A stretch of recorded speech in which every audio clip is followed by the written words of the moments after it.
ಸಭೆಯಲ್ಲಿ ಏನೆಲ್ಲ ಚರ್ಚೆ ಆಯ್ತು?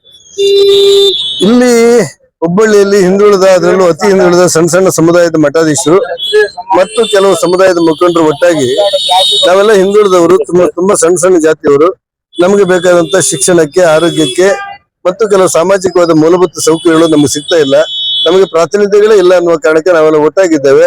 ನಮಗೆ ಬೆಂಬಲ ಕೊಡಬೇಕು ಅಂತ ಹೇಳಿ ಕರೆದಿದ್ದಾರೆ. ಇವತ್ತು ಸ್ವಾಮೀಜಿಯವರ ಮತ್ತು ಅನೇಕ ಸಣ್ಣ ಸಣ್ಣ ಸಮುದಾಯದ ಒಟ್ಟು ಭಾವನೆಗಳನ್ನು ಅರ್ಥ ಮಾಡಿಕೊಂಡು ಸಾಮಾಜಿಕವಾಗಿ ನಮ್ಮ ಕೈಯಿಂದ ನಮ್ಗೆ ಏನು ನೈತಿಕವಾದಂತ ಮತ್ತು ಸಾರ್ವಜನಿಕ ಬೆಂಬಲ ಬೇಕು ಅದನ್ನು ಕೊಡ್ತೇವೆ ಅಂತ ನಾನು ಬಂದಿದ್ದೆ. ಸಭೆಯಲ್ಲಿ ನಾವೆಲ್ಲರೂ ಒಟ್ಟಾಗಿ ಒಂದಾಗಿ ಅನೇಕ ವಿಚಾರಗಳ ಬಗ್ಗೆ ಚರ್ಚೆ ಮಾಡಿದ್ದೇವೆ. ನನಗೆ ಅನ್ಸುತ್ತೆ ಅವ್ರದ್ದು ನ್ಯಾಯ ಇದೆ ಅಂತ ಅನ್ಸುತ್ತೆ.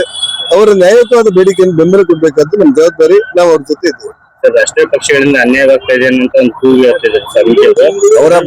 ಅವರ ಭಾವನೆಗಳೇನಿತ್ತು ಅಂದ್ರೆ ರಾಷ್ಟ್ರೀಯ ಮತ್ತು ಒಟ್ಟು ರಾಜಕೀಯ ಪಕ್ಷಗಳಿಂದ ಪ್ರಾಧಾನ್ಯತೆ ನಮ್ಮ ಸಣ್ಣ ಸಣ್ಣ ಜಾತಿಯ ಕಡಿಮೆ ಇದೆ ಅಂತ ಅವರು ಹೇಳಿರ್ತಾರೆ. ಮತ್ತು ಆ ಸಮುದಾಯದಲ್ಲಿ ನಮ್ಮ ಸಣ್ಣ ಜಾತಿಗೆ ಪ್ರಾಧಾನ್ಯತೆ ಕೊಡಬೇಕು ಅಂತ ಹೇಳ್ತಾರೆ. ಮುಂದಿನ ದಿನಗಳಲ್ಲಿ ನಮ್ಮ ಪಕ್ಷದ ಮುಖಂಡರಿಗೆ ಇದ್ರ ಬಗ್ಗೆ ಮನವಿ ಮಾಡ್ತಾರೆ.